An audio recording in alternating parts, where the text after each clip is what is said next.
కొండలను సైతం పిండి చేయగల యోధుడు వాలి. 75 లక్షల ఏనుగులకున్నంత బలంతో పర్వతాలను సైతం పెకిలించగల మహాబలశాలి వాలి. రావణాసురుడిని సైతం ఓడించి దారుణంగా అవమానించిన వీరాది వీరుడు వాలి.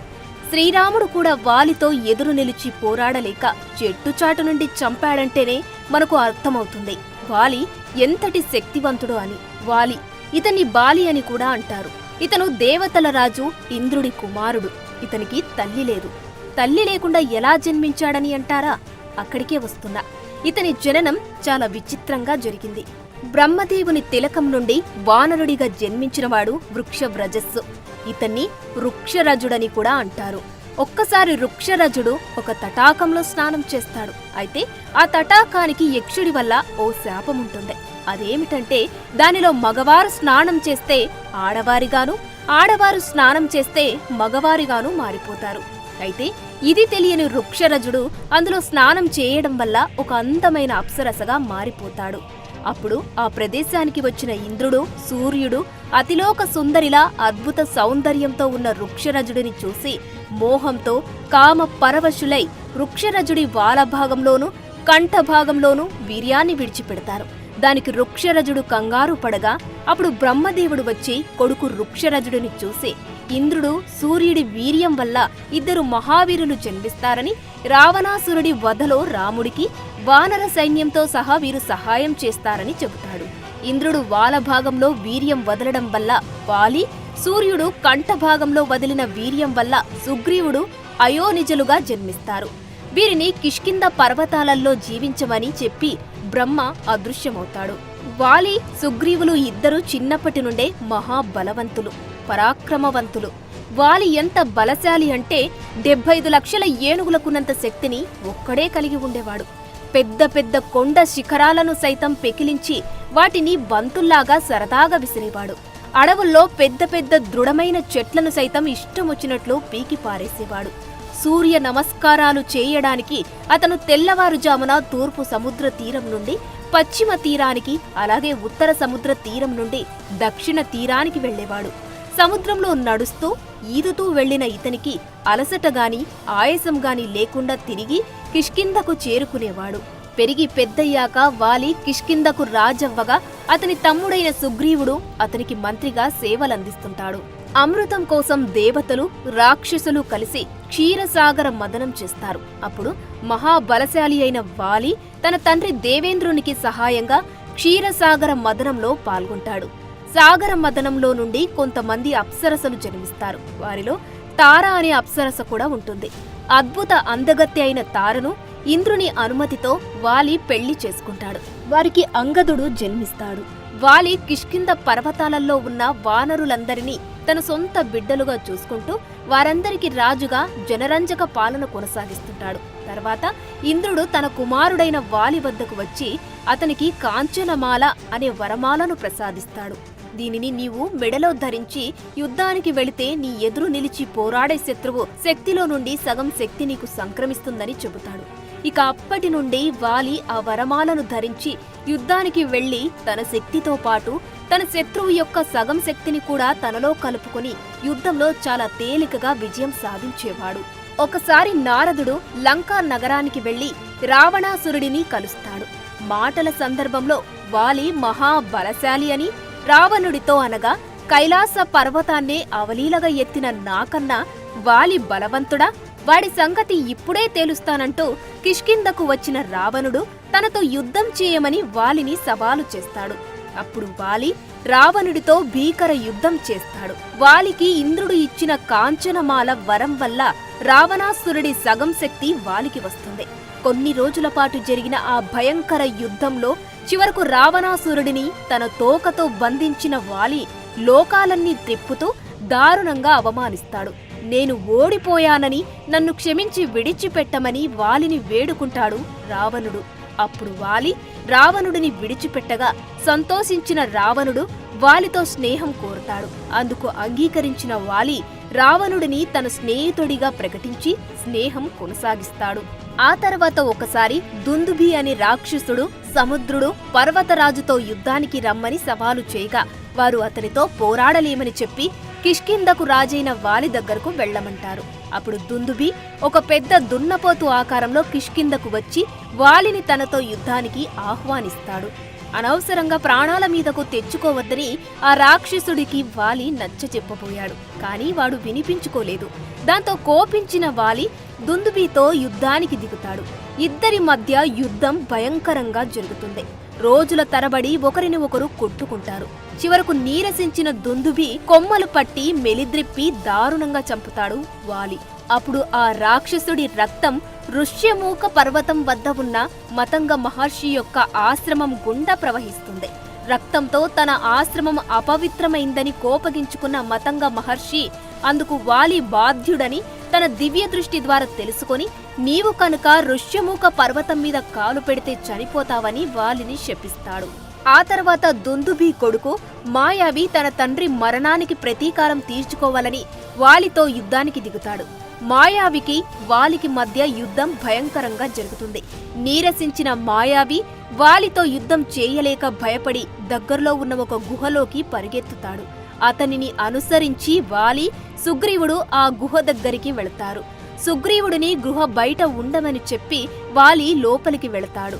1 సంవత్సరం పాటు అన్న వాలి రాక కోసం ఎదురుచూస్తాడు సుగ్రీవుడు.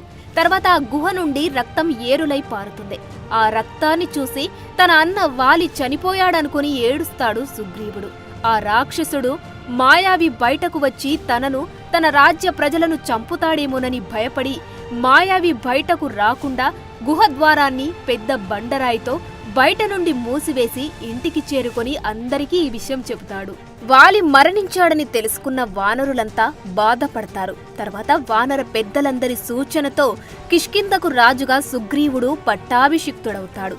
అయితే గుహలో మాయావిని చంపిన వాలి విజయోత్సాహంతో బయటకు రాబోగా గుహ ద్వారం మూసి ఉండడం చూసి నన్ను బయటకు రాకుండా చేసి ఈ గుహలోనే బందీగా ఉంచి చంపాలని సుగ్రీవుడు తన కుటిల బుద్ధితో ద్వారం మూసివేశాడని తప్పుగా అర్థం చేసుకుని తన గదతో బండరాయిని బద్దలు కొట్టి కిష్కింధకు చేరుకుంటాడు వాలి.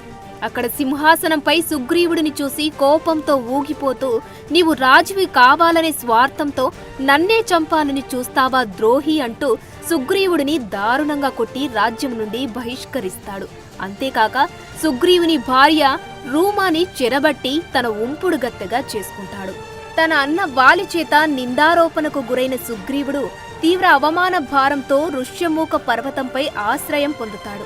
మతంగ మహర్షి శాపం కారణంగా వాలి ఎప్పటికీ ఆ పర్వతం దగ్గరికి రాడని, ఇక తను క్షేమంగా ఉండవచ్చని అనుకుంటాడు. సుగ్రీవుడి వెంట అతని మంత్రి అయిన హనుమంతుడు, మరికొంతమంది వానర వీరులు ఋష్యమూక పర్వతానికి వస్తారు. ఇంకోవైపు తండ్రి ఆజ్ఞానుసారంగా శ్రీరాముడు సీతా లక్ష్మణుడితో కలిసి వనవాసానికి అడవికి రాగా అక్కడ లక్ష్మణుడు శూర్పణఖ ముక్కు చెవులు కోస్తాడు. తన చెల్లికి జరిగిన అవమానానికి కోపంతో రగిలిపోయిన రావణాసురుడు సీతను అపహరించి లంకారాజ్యానికి తీసుకుపోతాడు. సీతను కాపాడడానికి జటాయువు ప్రయత్నించి రావణుడి చేతిలో గాయపడతాడు.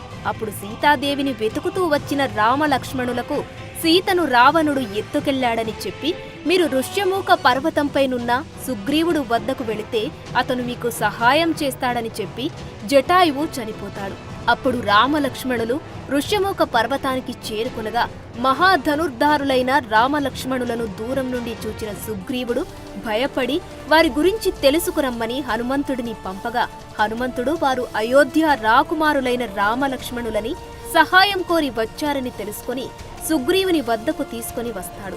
హనుమంతుని ద్వారా వారి వృత్తాంతాన్ని విన్న సుగ్రీవుడు రామలక్ష్మణులను స్వాగతించి ఆదరిస్తాడు. సీతమ్మను తీసుకురావడానికి తాను సహాయపడతానని, కాకపోతే తనకు సైన్యం కాని రాజ్యం కాని లేదని, తన అన్న వాలి తనకు చేసిన ద్రోహం గురించి రాముడికి చెబుతాడు సుగ్రీవుడు. అప్పుడు శ్రీరాముడు వాలిని చంపి నిన్ను కిష్కింధకు రాజును చేస్తానని అగ్నిసాక్షిగా ప్రమాణం చేస్తాడు. అందుకు సుగ్రీవుడు వాలిని చంపడం అంత తేలిక కాదని, అతను అసమాన బల పరాక్రమవంతుడని రాముడితో అంటాడు. సుగ్రీవుడికి నమ్మకం కలిగించడానికి రాముడు కొండలాంటి దుందుభి రాక్షసుడి కళేబరాన్ని 10 క్రోసుల దూరంలో పడేలా తంతాడు.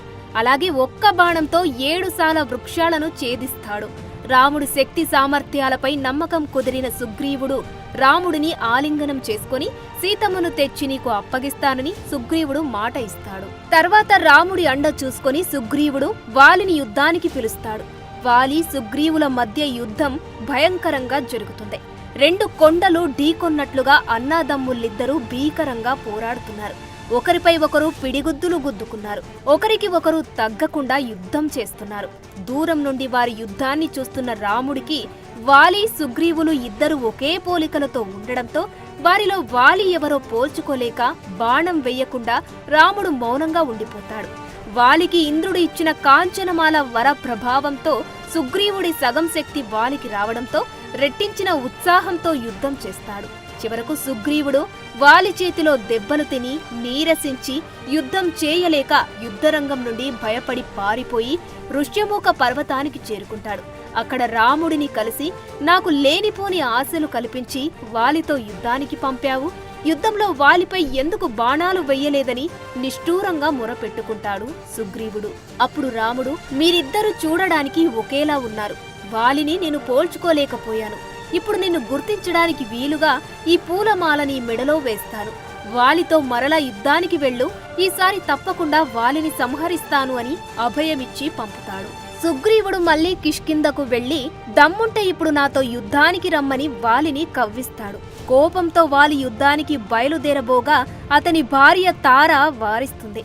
ఇంతకు ముందే దెబ్బలు తిన్న సుగ్రీవుడు మళ్లీ యుద్ధానికి వచ్చాడంటే అతని వెనుక ఉన్న అయోధ్య రాకుమారుల అండయే కారణం కావచ్చు. వాళ్ళు మహావీరులని విన్నాను, నీకు ఏదైనా హాని చేయవచ్చు, యుద్ధానికి వెళ్లవద్దు అని హితం చెబుతుంది. కాని వాలి వినిపించుకోకుండా తనకు ఇక్ష్వాకు రాకుమారులతో వైరం ఏమీ లేదని, కాబట్టి ఆ ధర్మపరులు తనకు హాని చేయరని చెప్పి కోపంతో బుసలు కొడుతూ సుగ్రీవుడిపై యుద్ధానికి బయలుదేరుతాడు. మరలా అన్నాదమ్ములిద్దరూ భీకరంగా పోరాడసాగారు. వాలి ప్రతాపాన్ని తట్టుకోలేక సుగ్రీవుడు క్రింద పడిపోతాడు. ఆ సమయంలో చెట్టుచాటునున్న రామచంద్రుడు కోదండాన్ని ఎక్కుపెట్టి వజ్ర సమానమైన దివ్యాస్త్రాన్ని వాలిపై ప్రయోగిస్తాడు. ఆ బాణం సూటిగా వాలి గుండెలను చీల్చుకుంటూ వెళుతుంది. హాహాకారాలు చేస్తూ వాలి క్రింద పడిపోతాడు. అతని గుండెల నుండి రక్తం ధారలుగా పారుతుంది. కళ్ళు మూతలు పడుతూ ప్రాణాలు కడగడుతున్నాయి. అతనికి ఎదురుగా రాముడు, అతనికి ఇరుప్రక్కల లక్ష్మణుడు, సుగ్రీవుడు కనిపించారు. నీరసంగా రాముని చూచి వాలి ఇలా నిందించాడు, రామా, నీవు మహా తేజోవంతుడవు, కాని నీవు చేసిన ఈ నీచమైన పని వలన నీ వంశానికి తండ్రికి అపకీర్తి తెచ్చావు. నేను నీకు గాని నీ రాజ్యానికి గాని ఏ విధమైన కీడు చెయ్యలేదు. నేను సుగ్రీవుడితో పోరాడుతున్నప్పుడు నీవు దొంగచాటుగా నాపై బాణం వేశావు. ఇలా చేయడం అధర్మమని తెలియదా? ఇందుకు నీకు సిగ్గు కలగడం లేదా?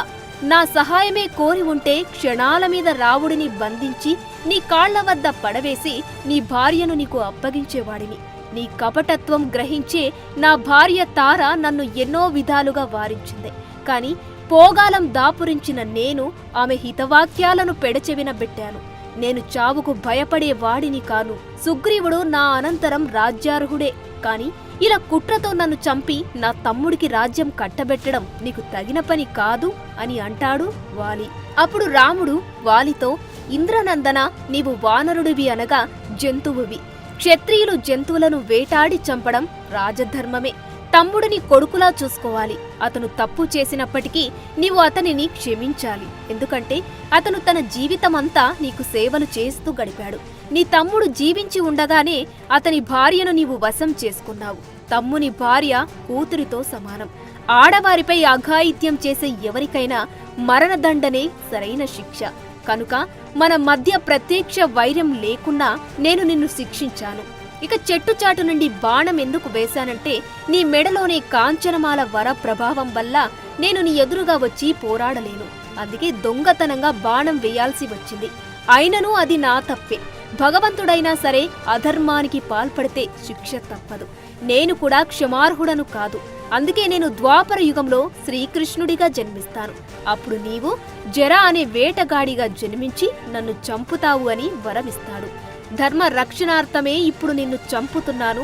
సృష్టికర్త ఆజ్ఞ మేరకు రావణ వధలో వానరులు నాకు సహకరించాలి.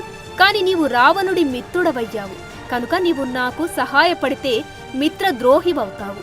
రావణుడి పక్షాన ఉంటే పితృద్రోహివవుతావు. అటువంటి మహాపాతకాలు నీకు అంటకుండా నిన్ను రక్షించాను. ఇకనైనా నా చేతలో ధర్మాన్ని తెలుసుకొని మనశ్శాంతిగా మరణించు అని అంటాడు రాముడు. రాముని మాటలు విన్న వాలి, రామా, సర్వాగ్నుడవైన నీకు బదులు చెప్పగలిగే వాడను కాను. నీ చేతిలో మరణించడం నా పూర్వజన్మ సుకృతం.